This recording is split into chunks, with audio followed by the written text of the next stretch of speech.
The courtroom was silent in the way storms are silent just before they break, every breath held, every eye fixed on a child who seemed far too small for the weight of the room. Wooden benches stretched like ribs along the walls, polished and cold, and the seal above the judge's bench glinted under the lights as if watching.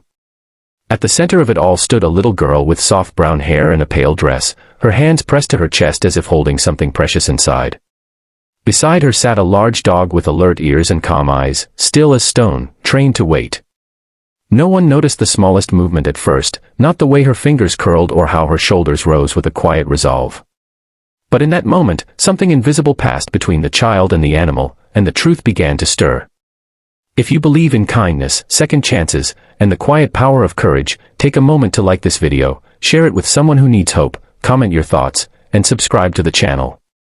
Stories like this remind us that even the smallest hearts can change the course of justice. The little girl had not slept well the night before. Her dreams were crowded with echoes of raised voices, the smell of disinfectant, the soft whine of a dog waiting at a door that never opened. She woke before dawn in a borrowed room, sunlight creeping through curtains she had never chosen, and sat up with a feeling she could not name. Her dress had been laid out carefully, pink and simple, chosen by someone who wanted her to look innocent because innocence mattered here. She ate a few bites of toast, listened to the adults whisper in the hallway, and knelt to place her forehead against the warm fur of the dog who had become her anchor. He had a scar near his ear and a steadiness that soothed her breathing. When she pressed her small hands together against her heart, he lifted his head, watching, waiting, understanding in a way words never managed. The courthouse was an intimidating place for anyone, but for a child it was enormous, echoing, full of rules that were never explained in gentle language. The adults spoke over her, around her, about her, as if she were a fragile object instead of a living person with memories that ached. She knew she was there to help, though no one had told her exactly how. She only knew that the dog had been trained to protect, to alert, to stay quiet until the right moment.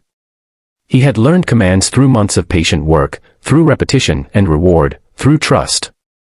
And she had learned something else entirely, something that came from nights spent hiding behind a couch, from hands shaking while holding a collar, from knowing that survival sometimes depended on being very still until it was time not to be. The judge sat high above the room, robed and composed, his face etched with years of seeing too much of human failure. He had reviewed the case files, the motions, the testimonies that contradicted one another in careful legal language. There was a man accused of terrible things, a story tangled with missing details, and a defense that leaned on doubt. Evidence was thin, emotions ran high, and the law demanded certainty where life rarely offered it. The judge had seen children brought into court before, had watched them shrink under scrutiny, had felt the weight of decisions that could never truly repair what had been broken. He believed in procedure, in order, in keeping emotion at bay. He did not believe that a child could hold the key to clarity in a case like this. The dog's presence was unusual but permitted, justified as emotional support, a compromise that had already drawn murmurs. He lay beside the girl, muscles relaxed but ready, eyes scanning with a calm that came from training rather than fear. His handler watched from the side, heart pounding, hoping the hours of preparation would not unravel under the pressure of the room. The girl's guardian sat behind her, hands clasped so tightly the knuckles blanched.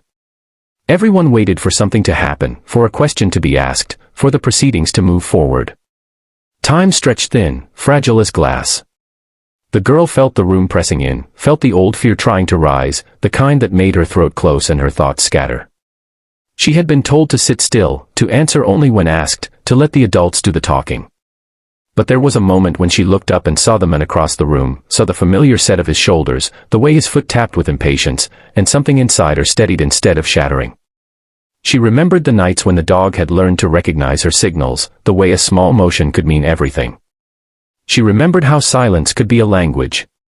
Her fingers tightened against her chest, pressing twice, then once, in a pattern no one else noticed.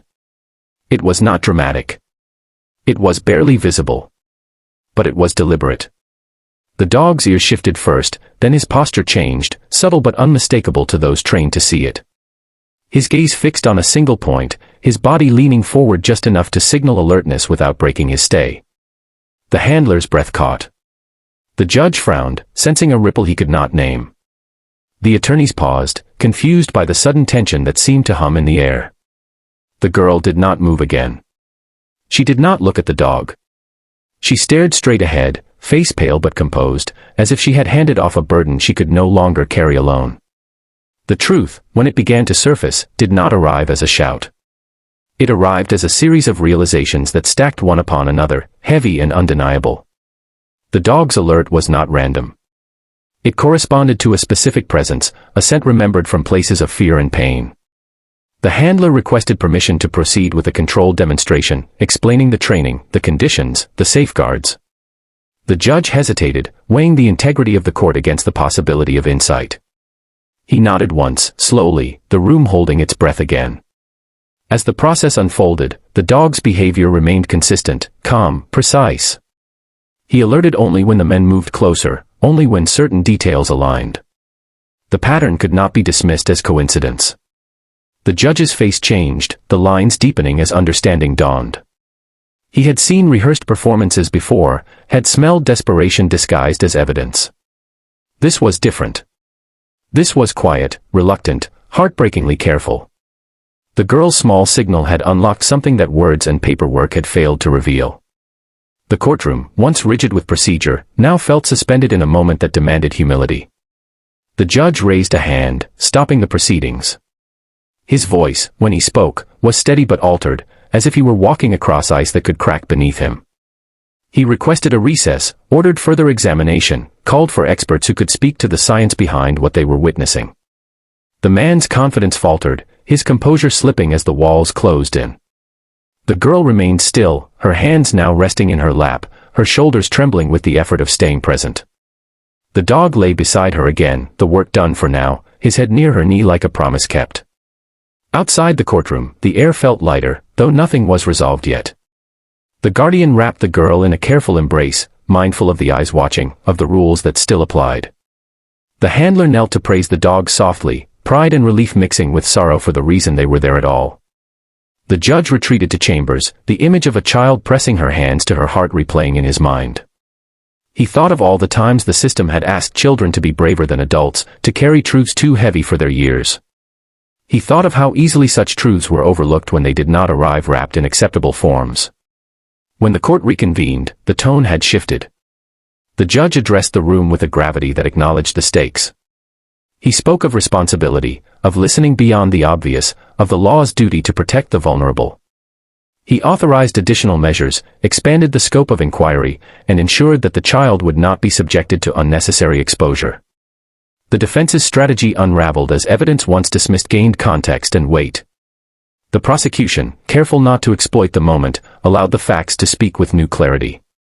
The girl watched from her seat, understanding only that something important had changed, that the knot in her chest had loosened just enough to let air in. Days passed, then weeks, as the process continued with a diligence that honored the seriousness of what had been revealed. The outcome, when it came, was measured but meaningful. Accountability was established. Protections were put in place. The judge's ruling reflected not only the letter of the law but its spirit, recognizing the extraordinary circumstances without sensationalizing them. He ordered resources for healing, for support, for a future not defined by a single day in court. When he looked at the girl one last time, his expression held something like respect. The girl returned to a quieter life, though nothing about her was ever truly simple again. She attended school, learned to laugh without flinching, discovered the ordinary joys of afternoons and small routines. The dog remained by her side, a constant presence, his calm a mirror for her own growing strength. Sometimes she pressed her hands to her chest in the old pattern, not to signal danger but to remind herself of courage. The adults around her learned to listen differently, to watch for the small movements that carried big truths. The story did not end with applause or headlines. It ended with healing that came in uneven steps, with nights that were still difficult, with trust rebuilt slowly. But it also ended with a lesson that rippled outward, touching those who had witnessed it. In courtrooms and offices, in training rooms and classrooms, people spoke quietly about the day a child and a dog changed how they paid attention. They spoke about humility, about patience, about believing that truth can arrive in forms we are not used to honoring.